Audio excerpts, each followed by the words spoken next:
Hi, I'm Susan Fiske. I teach at Princeton University.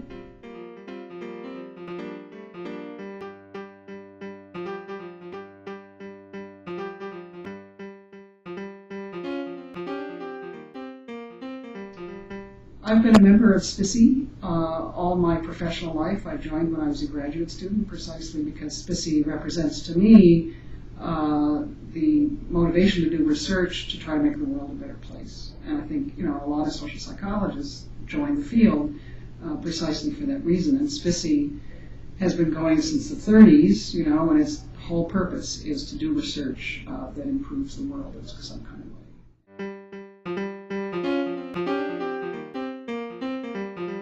So in our research, we particularly have been focusing on different levels of analysis that include the real importance of the social context on how people get treated and on improving their situations.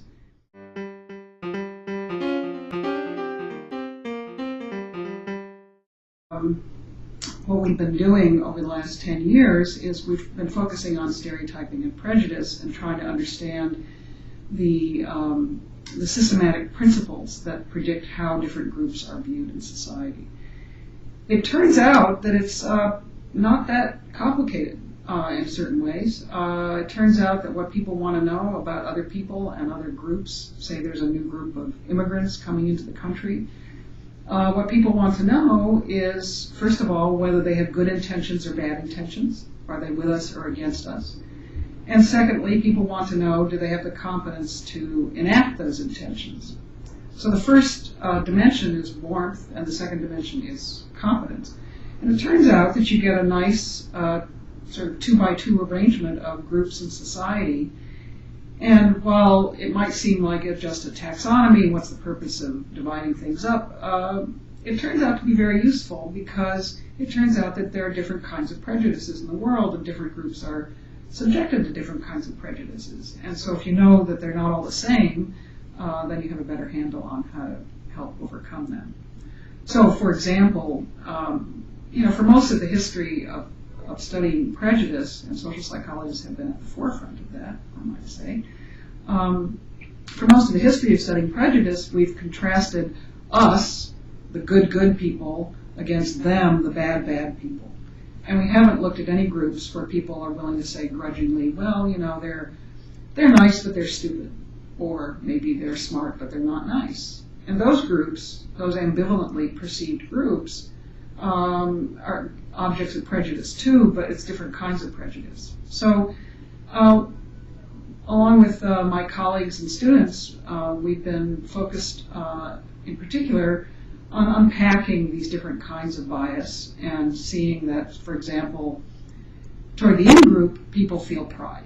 The in-group and societal reference groups, that is, groups that people are trying to join, or, for example, the middle class. Everybody's proud of the middle class. And so people feel pride about the middle class, and they want to help other middle class people, and so on. And the low groups that are perceived to be neither competent nor warm, basically poor people all over the world.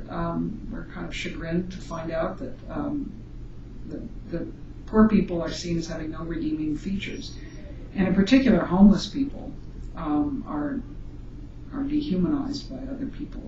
They're seen as being having no good intentions and having no redeeming features. And so those groups, unfortunately, homeless people and injection drug users are seen as as being disgusting to people, and people avoid them and don't help them and may even hurt them, as you can see sometimes in kind of horrible news reports. So those are the most extreme kinds of favoritism and antipathy. In the in-between cases, the ambivalent cases, you can have groups who are pitied, who are seen as nice but useless.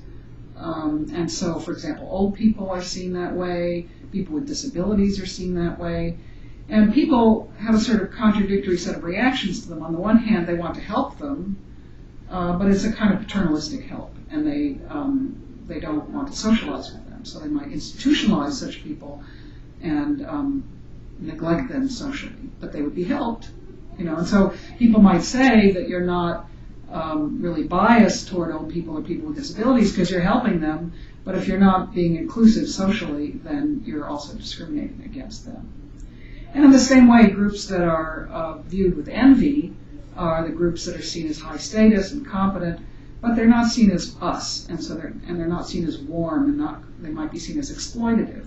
So it turns out that rich people all over the world, and ethnic groups who are associated with being rich, so in the United States and elsewhere, Jews, for example, and Asians are seen that way.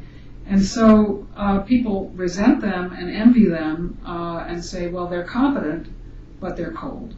And so what happens with that is that those groups are often the objects of cooperation, and you go along to get along, you shop at their stores, you work with them, but when the chips are down and the social restraints are off, those are the groups who get actually killed in large numbers. And if you look at genocide over the course of history, then it's often directed at these sort of outside entrepreneurs.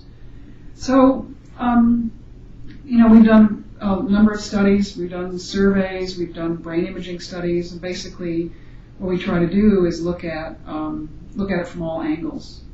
Social science knows no boundaries in terms of measures.